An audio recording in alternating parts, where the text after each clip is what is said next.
Now it's raining right now, although it's sunny, and as you can see, broad brim hat definitely has its uses. It's almost too warm to wear a raincoat, and it's not raining heavily enough, but just enough. The hat will keep the rain off your head and it'll keep it off your camera. If you're bringing a camera, I recommend having a case, old-fashioned case that you can just open up really quickly and get the camera out. But it's so easy to accidentally leave a camera out in the rain, so always have a case, one of those cases.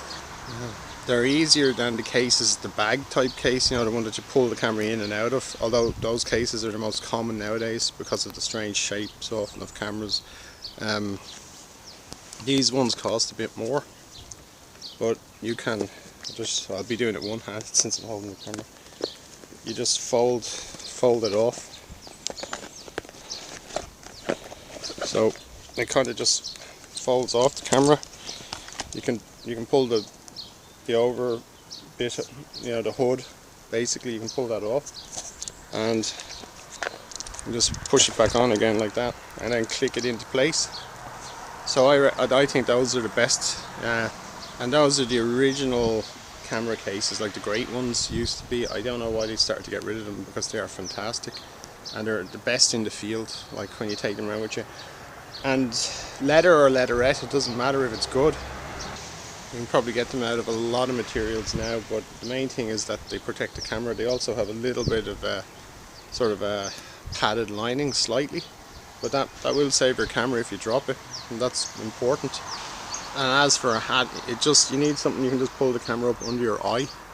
So if you have something you can just put the camera up, and the hood, your hat shades the camera as well, that's great. Of course there's cameras today that are waterproof.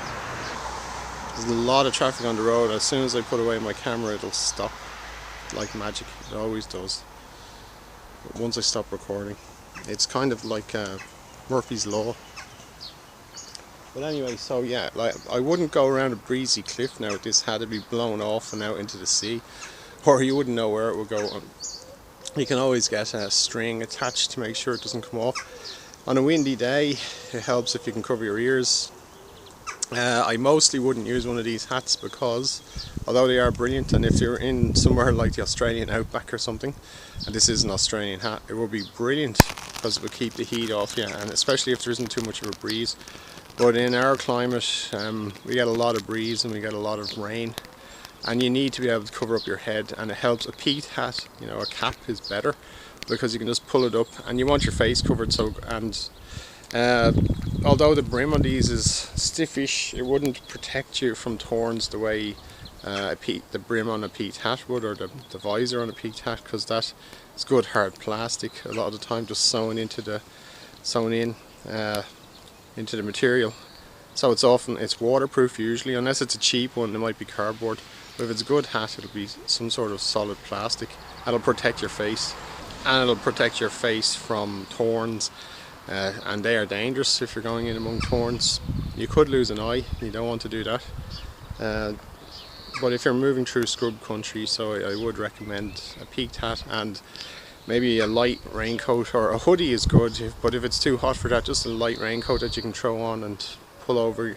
Sometimes that's a nuisance. It depends on the time of year. Obviously, when you get into the hotter months, you might just want to put on a straw hat and a t-shirt, and you don't have to worry about anything else. But you do, of course, want to cover your legs if you're going through thorny scrub, and cover your arms. Maybe a thick jacket if you're going through kind of tough, rough areas, like with lots of brambles and lots of gorse, which will go through almost anything. And hawthorn, low hawthorn, very, very hard on the clothes, and it could take out your eye if you're not careful. So that's just what I recommend. But also, to protect your camera, it helps if you have a few pockets on you.